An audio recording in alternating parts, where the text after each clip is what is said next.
안녕하십니까. 2018년도 6월 30일, 오늘이 6월 달의 마지막 날이군요. 2018년도 오늘 하루 토요일 지내고 나면은 내일 주일부터는 후반기 시작입니다.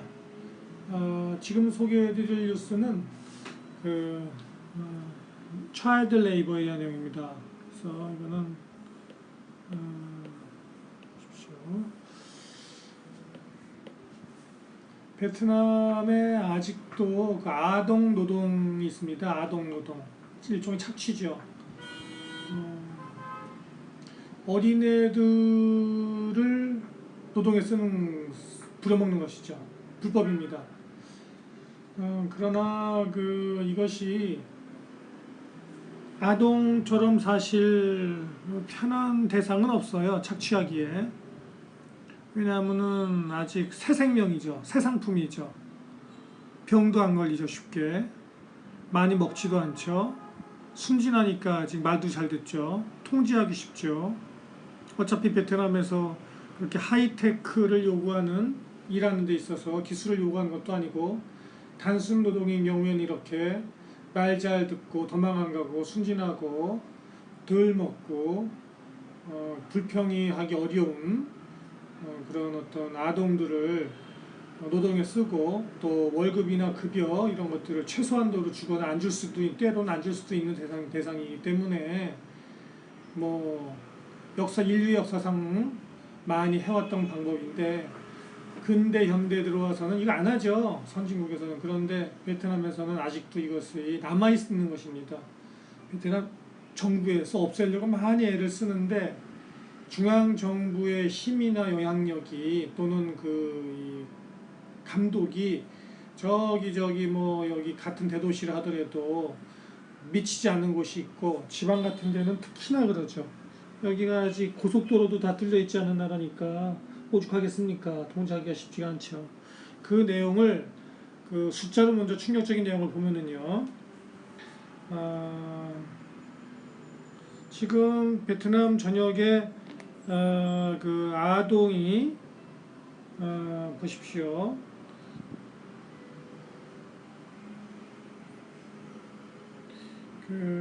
5세부터 17세까지 아동의 9.6% 거의 10%에 이르는 아동이 1.75밀리언이래요. 175만 명이군요. 175만 명이, 그죠? 이건 2012년도 기준입니다. 2011년도 기준으로 할 때 175만 명이 인구의 5세에서 17세까지 약 10%에 해당이 되는데 이 아동들이 현재 이 아이들이 아동 노동의 희생자다 이렇게 되어 있습니다. 10%입니다. 10%.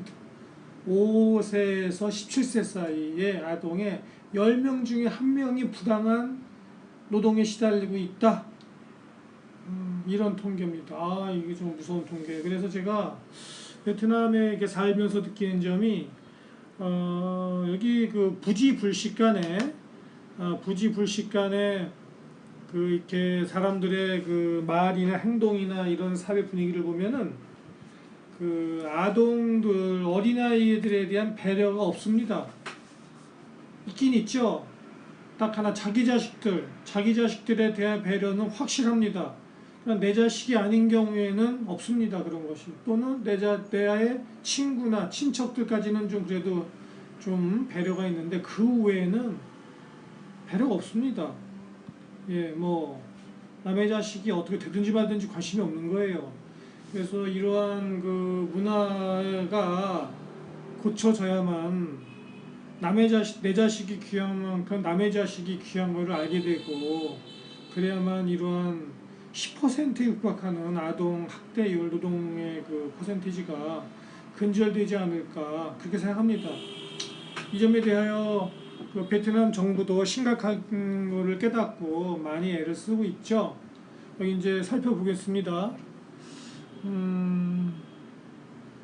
법이 바뀌었습니다. 그래서 Legal Regulation on Child Labor Amended 고쳐졌습니다. 고쳐지길 공고했죠. 아직 안 고쳐졌군요. 고쳐주길 공고했습니다. 아직 고쳐진 바 없어요. 그래서 여기 그 차관에 의하면 노동부입니다. 베트남 노동부 차관이 얘기하기를 미스터 T네요. T. 미스터 치. 여자네요. 미스네요. 미스 치가 얘기하기를 차관이에요. 베트남 정부가 그 많은 그 아동 그 노동을 방지하기 위해서 많은 법을 제정하고 애를 썼는데 예를 들어서 무슨 강제적인 노동이라든지 이게 사실 이게 그 마던 슬레이버리거든요. 이 현대 노예제거든요. 노예제. 이게 저기 아동 노동이라고 하기보다는 이 지금 여기 차관이 노동부 차관이 지적했듯이 이거는 노예거든요. 노예. 아동 노예들이죠. 이게 사실은 어떻게 나오느냐? 휴먼 트래피킹. 이게 저기 그 납치합니다. 또 납치도 성행해요. 애들 조심해야 돼요. 여기서 네, 납치해서 부려먹는 거예요. 이것을 근절해야 된다 하고 이제 하고 있죠. 그럼 이거를 과연 근절하는 게 있어서 이 문제는 우리 여기 베트남에 사는 한인들 입장에서는 남의 일이라고만 생각할 게 아닙니다. 우리 아이들의 이런 일을 언제든지 납치를 당할 수 있고 또 부당한 대우를 당할 수 있고 사회적 문화적 그런 환경 때문에 또는 우리 아이들의 친구들이 그거를 당할 수 있는 거거든요. 이게 어떻게 그게 아니라 하더라도 우리 아이들이 직접적인 영향을 받지 않는다 하더라도 사회가 그게 뭡니까? 이게 무슨 18세기도 아니고 21세기에 말이에요. 이거를 베트남 정부도 심각하게 생각하는 겁니다.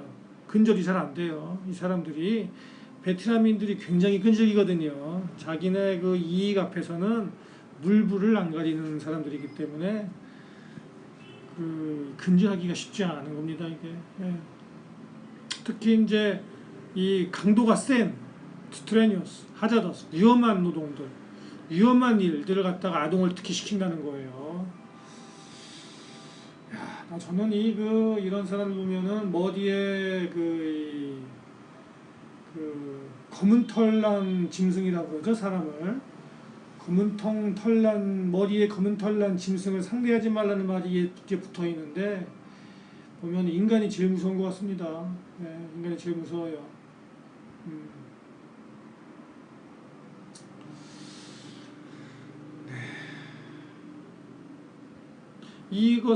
이런 일에 대해서는 일본인이 아마 열심히 치프 어드바이저를 했나봐요. 관여하고 있나 봅니다. 일본인 오가사와라에 의하면 이런 거를 근절시키려면 여기 조직도 있네요. 인핸스라는 조직이 있네요. 보면은 이게 조직이 뭡니까? Enhancing the National Capacity to Prevent, Reduce Child Labor. 그래서 인핸스라는 조직이 있는데 이 아동 노예제를 근절시키려면은 이게 확실한 법적인 근거를 갖춰야 된다 먼저. 이거 팔로우했네. 갇혀만 놓지 말고 이거를 열심히 팔로우를 해갖고 추적 관리를 해갖고서는 위험한 일과 이 데인저러스한 위해성 있는 일들을 빨리 파악을 하고 여기다가 그때 반영을 해갖고서는 그걸 해야 된다. 추적 관리를 해야 된다. 말로만 하지 말고 하고 역시 일본인다운 얘기입니다. 일본인다운 지적이에요. 학교에서 이런 것에 대한 교육을 좀 강화해야 된다. 학생들에게 아이들의 권리를 알려줘야 된다. 이런 얘기죠. 근데 이제 그 베트남 사회가 아직은 특히 학교 같은 데서는 학생들의 어떤 권리가 매우 제한되어 있기 때문에 학생들이 감히 학생들의 위에 있는 그 권위에 대하여 또 그것도 나름대로 권력이라고 그죠? 그것도 무슨 권력이라고 그 권위에 대하여 이렇게 쉽게 얘기하거나 저항할 수가 없는 것이 베트남 학교들이기 때문에 이런 점을 개선해야 될 필요가 있는 것이죠. 아닌 건 아니라고 얘기할 수 있어야 되는데 그게 아직 안 되는 거예요. 네. 특히 유니세프에 의하면 유니세프도 베트남에 있죠. 특히 이제 그 학교 다니다가 그냥 막 관두는 거예요. 특히 이제 그래서 교육 수준을 좀 높여야 되는데 교육의 질을 그냥 그 가난한 애들 특히 그죠? 네, 이 로우 인컴 패밀리들, 네, 가난한 아동 집안 애들 같은 경우에는 학교에 잘 안 나오는 거예요. 그냥 오다 말다 하다가 어느 순간 애들가 사라지는 겁니다. 그죠?